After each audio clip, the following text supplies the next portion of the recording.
Hello, everyone. So my name is Konstantinos Flevaris. I'm a PhD student at Imperial College in London.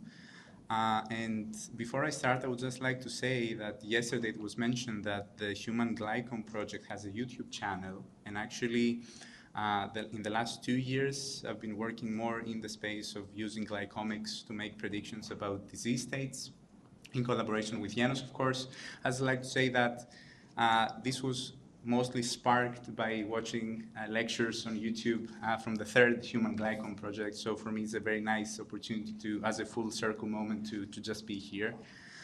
Yes, so today's talk will be about trying to to formulate a methodology to build predictive models using plasma, IgG, and glycomics to reliably and robustly assess disease risk for various pathological conditions.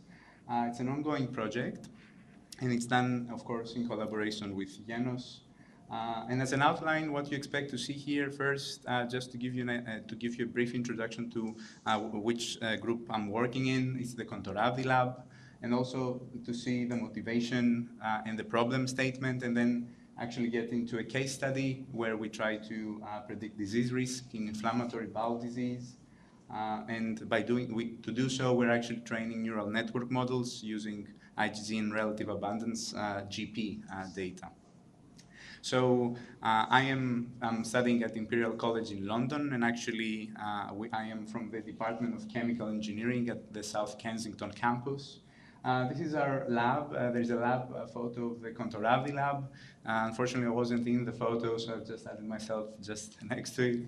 And we're affiliated with Sargent Center for Process Systems Engineering, where the main research activities of the group actually relate to trying to employ systems engineering to further understand and optimize biotechnological processes to manufacture different modalities, including medicines and vaccines. And with regards to protein and link glycosylation, our group has had 10 years of experience, more so on experimental analysis and mathematical modeling of this glycosylation type in CHO cells, as a means to try to produce IgG-based biotherapeutics, monoclonal antibodies with targeted product quality, so targeted glycosylation profiles in the FC region. I have also been involved in these kinetic modeling studies, but this talk will actually focus on the last 2 years of my PhD, trying to develop open source tools for the glycobiology community, for the quantitative analysis of human plasma, IgG, and glycomics, as said before, towards biomarker discovery. And in doing so, I'm using machine learning. And I like to kind of start the technical part of the presentation by trying to discuss how machine learning can be integrated with classical statistical techniques. I think sometimes people actually consider them as two completely opposite kind of approaches, but in reality, of course, machine learning is primarily based on applied statistics. And I think a nice way to think about it, and this has helped me a lot, there was this paper from 2001 from Leo Brayman. He was a statistician, and actually he was the inventor of the random forest that we've heard before today, where effectively the way he kind of distinguished between approaches is using data models, so modeling techniques that effectively focus on trying to extract information from the data generating process, and also algorithmic models which focus more on predicting on new cohorts, on new data. So these two approaches actually have different ways of manifesting, for example, with statistical hypothesis testing and odds ratio calculation that's usually been done, and we've seen this in this couple of days, where effectively one can compute odds ratios to answer questions, for example, of how important, how one specific blood biomarker, for example, how statistically significant it is between two conditions. And at the same time, I think with machine learning, one can actually try to answer questions involving, for example, that we have a multi-marker glycomic signature, and what we want is we want to predict this new disease in a new cohort, and we want to be accurate in these types of predictions.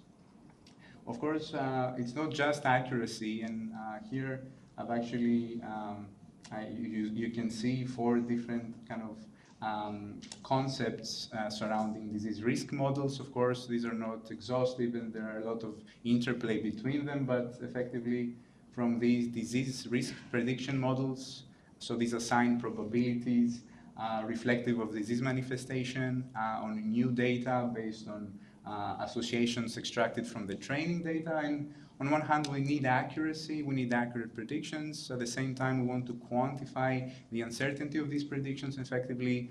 It's very important in medical fields to really know that these models actually are well calibrated. At the same time, going into this approach of trying to build these models, we want them to be reusable. We really want them to be able to be used for different disease types if possible. With not a lot of modification, because our goal is for the end user to be able to use them efficiently. And at the same time, it would be really nice to actually have interpretability from these models to gain insights, so getting closer to the classical statistical kind of approaches. Of course, this is not as easy as in some data modeling approaches, but we could still use global and local feature reinforcement techniques, for example. And these three concepts we have previously also kind of considered, interrogated using another data set, so from colorectal cancer again from Janos. But today's talk will mostly focus on robustness in the sense of if we can actually make sure that the predictions that the machine learning model makes is minimally impacted by changes in different domains. And this actually promotes more clinical relevance. We want these models to actually be effective in different domains. And also promotes fairness, so equitable healthcare. So just to give you one case where this may actually be relevant, of course, many efforts have been made to build predictive models using IgG glycomics in the last 20, 30 years. And effectively, this table that you can see was taken from a recent review paper from Janos, where I just grouped different disease types. And just to show you the accuracy as reflected here by the area under the receiver characteristic operating curve, where effectively we can see that there are a lot of promising results in different disease types. One key thing, though, just to draw your attention onto that, is the cohort size. So this can vary, of course, but now even with these high throughput technologies available for glycomics, these things also are going to get even better in terms of the size of the data that we can have. But for this time, we could consider that we have small to moderate data sizes compared to other omics approaches, and mostly with medical imaging, for example, in the medical field with glycomics. So one idea would be to try to increase the data set size by combining data from multiple cohorts. Of course, the caveat should be that it should be from the same disease, and with glycomics data should have been measured the same way and also pre-processed, pass-corrected in the same way. If we do that, one thing that comes up is first, we can actually have imbalanced covariates, so this clinical information, the age, sex, for example, across the controlling case groups can differ, so this can have confounding effects. And also, what can also happen is we can have disproportional representation of some subgroups. For example, we could have more females and more older individuals in certain cohorts. And this is not just because of the prevalence of the disease, but actually just because of the sampling bias we kind of introduce by combining these data together. And this can lead to worse predictive performance on future dissimilar cohorts, so with different covariate characteristics. And actually, there might be a stronger disease association with some subgroups because machine learning models tend to actually learn better in areas where there are more data available. So we can actually have more misclassification of certain demographic groups, of course, even if they have the same underlying risk for that disease. So just to consider ways to try to combat these things, first, and was briefly mentioned before as well in the presentation just before me, where so glycans are actually relative abundances, so there is this constraint of the sum of 1, a sum of 100% in the samples, meaning that glycan data effectively carry some relative information that there are some fields, microbiome, biochemistry, mineral analysis, where they actually implement a subfield of statistics called compositional data analysis, where the idea is that we need to make sure that these relative information is maintained whenever we do classical statistical processing, including machine learning. And actually, there is a preprint that was recently published by Daniel Boyer's group, where he's actually discussing that if we kind of don't consider compositional data analysis transformations, especially with increasing data sets, there might be more false positives in our analyses. And this is what they saw in the preprint. So this is one consideration. Another consideration is that we could leverage some other ideas from other fields, for example, domain adaptation. So the idea would be to try to build models that hopefully they can work well in the new populations despite some cohort-specific variations. So the working question we have is, can we train a machine learning model to actually learn disease-specific glycosylation variations while minimizing the impact of cohort-specific variations, so this type of confounding? So one thing we propose here, and there are different ways to go about this, we can use domain adversarial neural networks. So this is a technique that has been here in the field for 10 years. We implement this in PyTorch, one of these open source libraries that was mentioned before, for neural network building, where the idea is that first, we actually have the raw compositional glycomics data. We pass them through a feature extractor neural network with a CODA layer, the compositional data analysis layer. So the data are pre-processed first, and then this feature extractor model actually extracts the features. So this is a non-linear representation of the original inputs that contains the information in the raw compositional data. And we can then make predictions.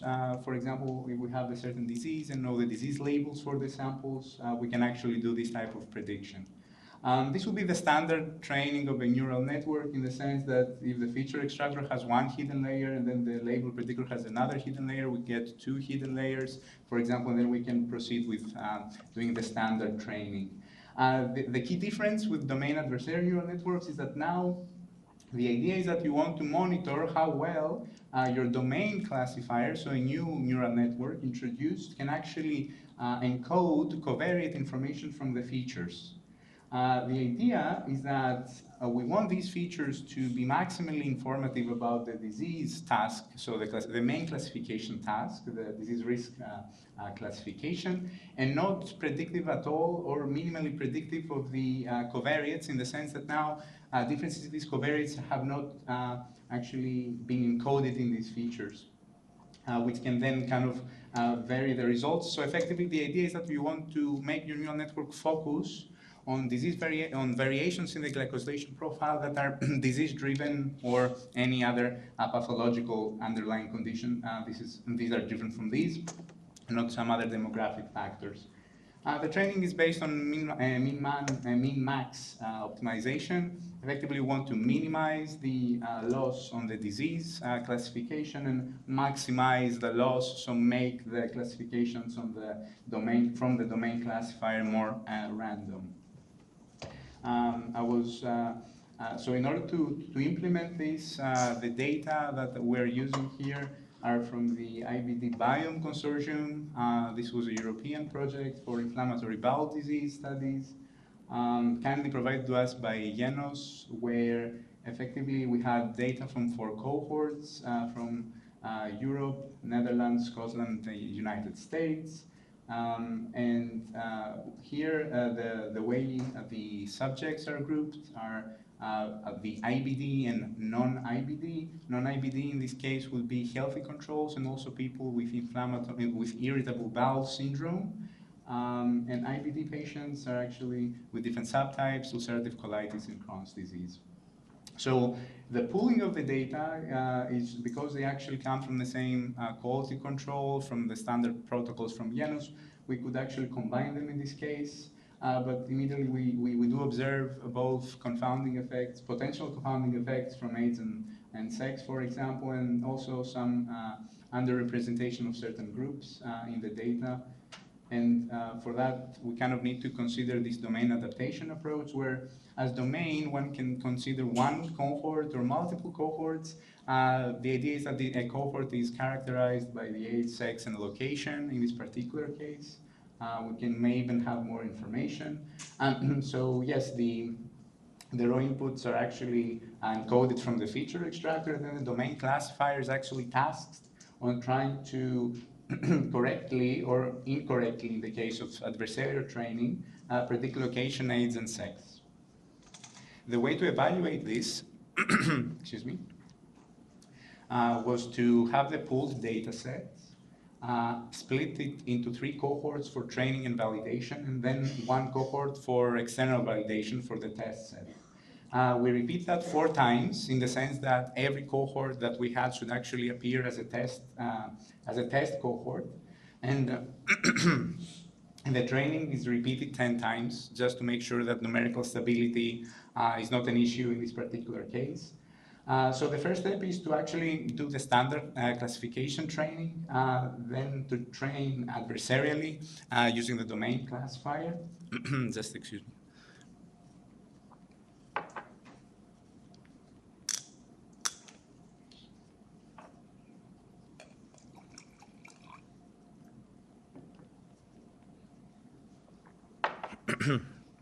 Thank you. And in both cases, we want to see how much information the feature extractor is encoding. So we want to see if we actually attain feature invariance. Different valuation metrics can be used for these different classification tasks. And I'm using here the area under the receiver operating characteristic curve, balanced accuracy, and also the Matthews correlation coefficient. First of all, we'd like to see the case of classifying non-IBD versus IBD patients. So by doing this repeated cross-validation approach, we actually see that consistently the models can actually distinguish between non-IBD and IBD patients with AU-ROC scores of 70 up to 84%. So just to give you an idea of what this adversarial training does, so here we see two plots where effectively we see the cross-validation approach for the test cohort when it was the US, and also for Scotland on the right-hand side on your right, where effectively we see that the adversarial training can either not improve overall performance, in the case of the US test cohort, or actually improve it in a statistically significant way. And by looking at different metrics, we can actually see that.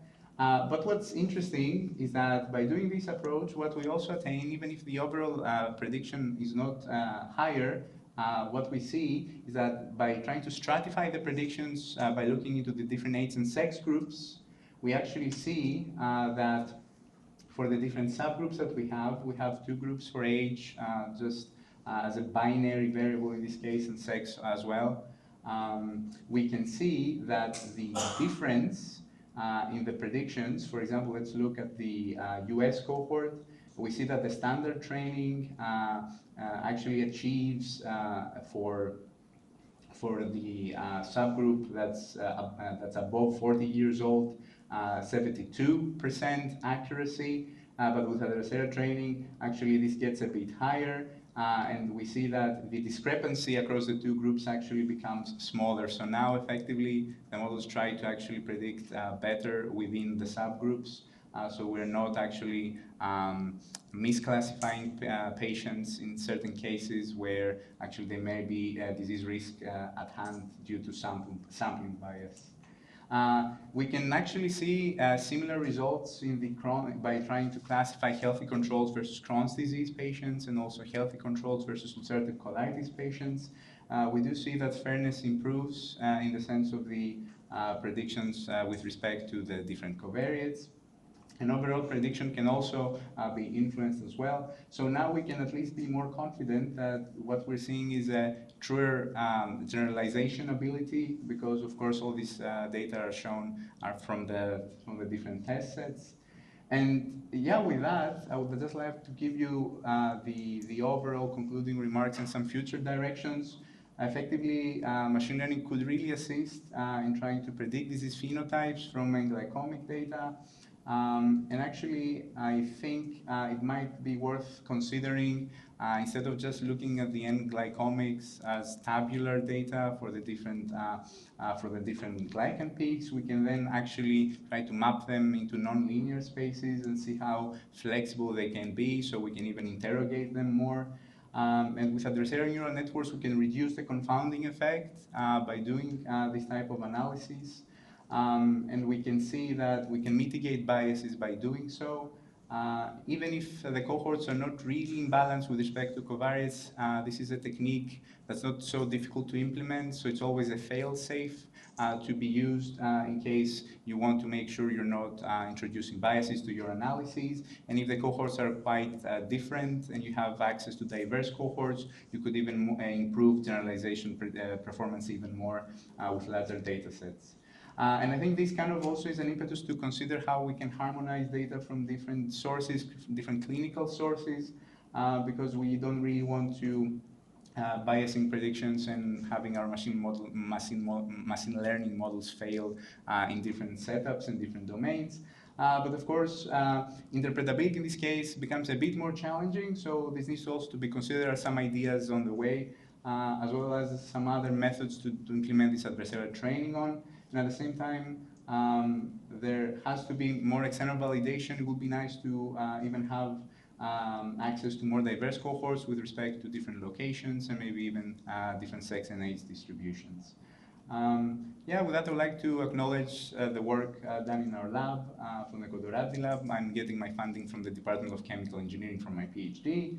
I really like to thank the IBD Biome Consortium. Without them, nothing of this would be actually possible. So hopefully their efforts during these years have been worthwhile, and hopefully I make the work justice. And at the same time, I would really like to thank Irena Drobojevic-Akmasic and Gordon Laus from Janus for all the continued support. And with that, just to kind of close, that all models are wrong, but hopefully you can try to be as useful as you can. Yeah, and with that, I'd like to thank you very much for your attention.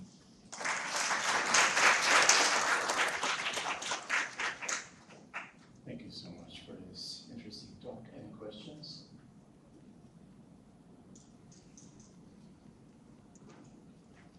Thank you so much. It's a very nice presentation.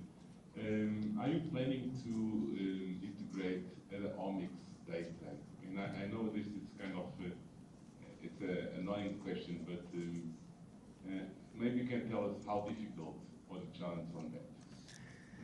Yeah, I think the overarching goal would be to try to get information about like a disease state, for example, from various variations in biological like measurements, so from different omics. So yes, that's definitely a goal.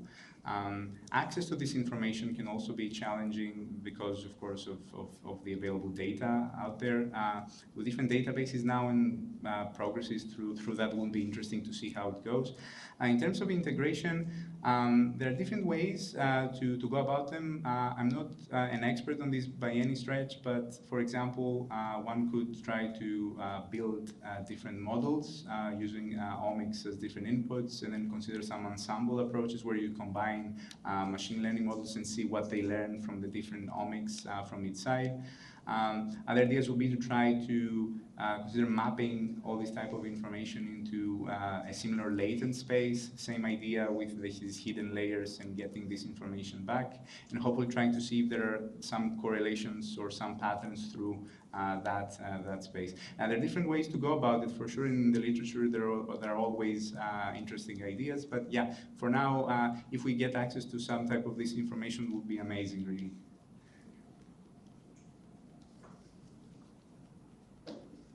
Any further questions? Thank you. Thank you. I would like to welcome our next speaker.